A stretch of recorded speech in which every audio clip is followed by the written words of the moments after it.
Siamo ormai in vista di Cima Bruncuspinu e di Punta la Marmora. Ci stiamo avvicinando a Tonara, un grosso paese di 4.000 abitanti, famoso per i suoi artigiani.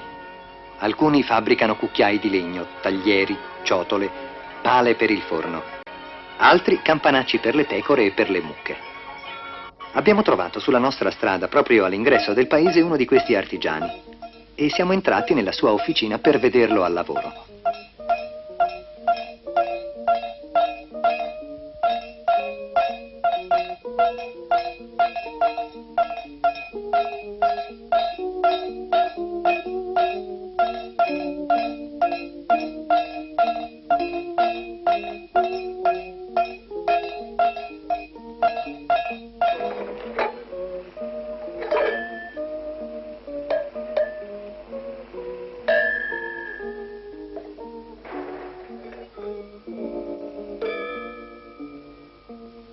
L'artigiano ci spiega la tecnica della costruzione dei campanacci, che vengono modellati sull'incudine, saldati e infine accordati acconciamente. A colpi di martello si ottiene per ognuno l'intonazione voluta dal pastore. Di questi artigiani ormai se ne incontrano ben pochi, nonostante che la richiesta dei campanacci non sia affatto diminuita. E questo qui non è saldato?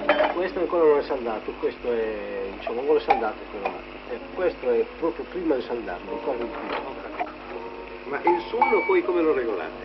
Il suono dopo che le togliamo dai crogioli, a ognuno insomma si prende, battendo col martello, si batte col martello finché a ognuno viene il suono che più desiderano i pastori. Colpo di più, colpo di meno, Sì, cambia. un colpo di più, un colpo di meno, cambia il suono, ogni colpo cambia il suono. Anche questo buco che qui c'è qui per esempio? Sì, anche quello serve per darne il suono. Modificare. Per modificare il suono. Cioè, finito il campanaccio, lei prende L'osso, si suona, ogni colpo si prova finché non si sente che è arrivato il suono che più si preferisce. Ma quando i pastori comprano questi campani, loro si preoccupano del suono? È interessante tutto il suono, si preoccupano solo del suono. Perché se li prendono tutti distinti l'uno dall'altro, anche da lontano loro devono distinguere tal capo che ha tal pezzo di ferro e in tal posto, tal capo che ha tal suono e in tal posto. Si accorgono da lontano. Si distinguono dal suono Tal capo. Perché ogni pastore conosce la pecora. Ogni pastore pecora conosce, vedrà.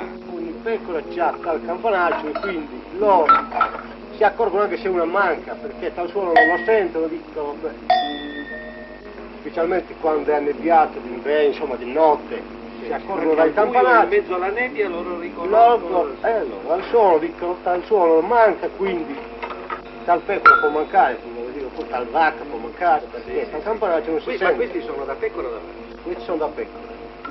Ma questi lunghi sono da vacca. Questi sono, sì, sono da capra e da vacca.